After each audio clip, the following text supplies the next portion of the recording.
আরব্য উপন্যাসের সহস্র রজনীর আলীবাবা ও ৪০ চোর গল্পের একটি জাদু শব্দ, যে গল্পে ৪০ জন চোর তাদের চুরি করা ধনরত্ন একটি গুহায় লুকিয়ে রাখত।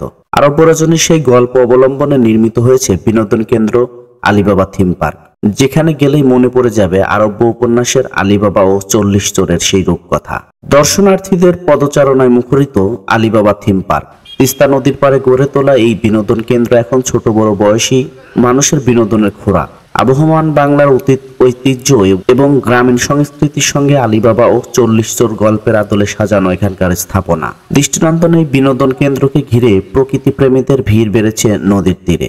রংপুর শহর থেকে প্রায় ৩০ কিলোমিটার দূরে পীরগাছা উপজেলার সাওলা ইউনিয়ন, এর খুব কাছাকাছি গাইবান্ধার সুন্দরগঞ্জ পৌরসভা।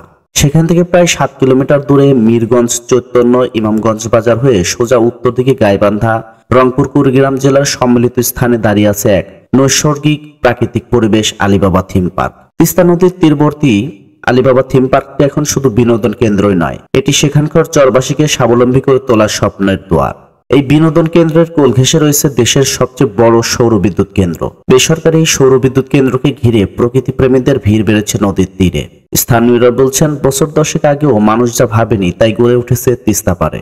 রাক্ষসী তিস্তা নদী কখনো শান্ত, আবার কখনো সেখানে পানির হুহু শব্দ। শুকিয়ে গেলে দেখা যায় শুধুই ধুধু বালুচর, যেখানে গাছগাছালি, পশু পাখি আর মানুষের কোনো অস্তিত্ব কখনো কল্পনাই করা যেত না। এখন ঠিক সেখানেই আলীবাবা থিম পার্ক ও সৌর বিদ্যুৎ কেন্দ্রটির অবস্থান। তিস্তা নদীর তীরে ধুধু বালুচরের ৩০ একর জমির উপর চমৎকার এক নৈসর্গিক প্রাকৃতিক পরিবেশ নির্মিত হয়েছে আলীবাবা থিম পার্কটি। এর পাশেই চরের ৭০০ একর জমির উপর বেক্সিমকোর অঙ্গ প্রতিষ্ঠান তিস্তা সোলার লিমিটেডের সৌর বিদ্যুৎ কেন্দ্রটি। সেখান থেকে বৃহত্তর রংপুর দিনাজপুর অঞ্চলে বিদ্যুৎ ঘাটতি পূরণে ছড়িয়েছে আশার আলো। এখানে ৫,২০,০০০ সোলার প্যানেল বসানো হয়েছে। ১৬টি কনভার্টার স্টেশনের মাধ্যমে জাতীয় গ্রিডে ২০০ মেগাওয়াট বিদ্যুৎ পৌঁছে যাচ্ছে।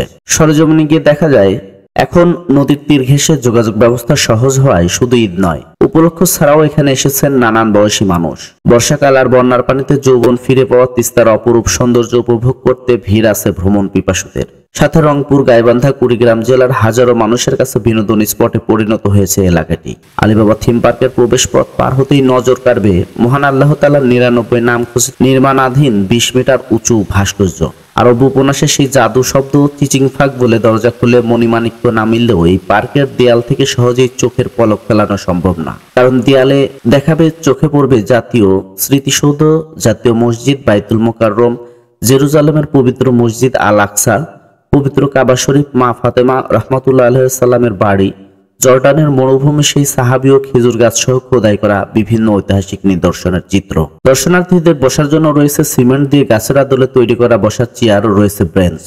দেশি বিদেশি বিভিন্ন প্রজাতির গাছ লাগিয়ে পরিপাটি করে সাজানো হয়েছে নয়নাভিরাম রাস্তা। সমুদ্রের বড় মাছের খাদ্য সংস্থান কিভাবে হয় ও আগ্নেয়গিরির গলিত লাভা এবং বড় বড় সাপ কিভাবে মানুষকে দর্শন করতে পারে তাও দেখা যাবে। হাঁটতে হাঁটতে পার্কের উত্তরে গেলে নজর পড়বে নির্মাণাধীন পাহাড়, পানির উপর দিয়ে ট্রেন চলাচলের ব্যবস্থা, পানির ঢেউ, রয়েছে পিকনিক স্পট ও রিসোর্ট সেন্টার। পীরগাছা উপজেলার কান্দিবাজার থেকে ঘুরতে আসা এক দর্শনার্থী জানান, তিস্তা, ঘাঘট ও বুড়াই নদ নদী বেষ্টিত পীরগাছাতে তেমন কোনো বিনোদন কেন্দ্র নেই। তবে দর্শনীয় স্থান হিসেবে ৩টি জমিদার বাড়ি, দেবী চৌধুরানীর পুকুর, বীরবিরিয়ার বিল, ৩ গম্বুজ বিশিষ্ট প্রাচীন মসজিদ এবং সৈয়দপুর ও পাটনাতে নদী তীরে বোল্ডার পার রয়েছে। এসব স্পটের সাথে এখন নতুন করে সৌর বিদ্যুৎ কেন্দ্র এবং আলীবাবা থিম পার্ক যোগ হয়েছে। উন্নত মানের বিনোদন কেন্দ্র না থাকায় প্রকৃতি প্রেমীরা সময় কাটানোর পাশাপাশি আনন্দ উল্লাস করতে তিস্তা নদীর তীরে বেড়াতে আসেন বলেও তিনি জানান।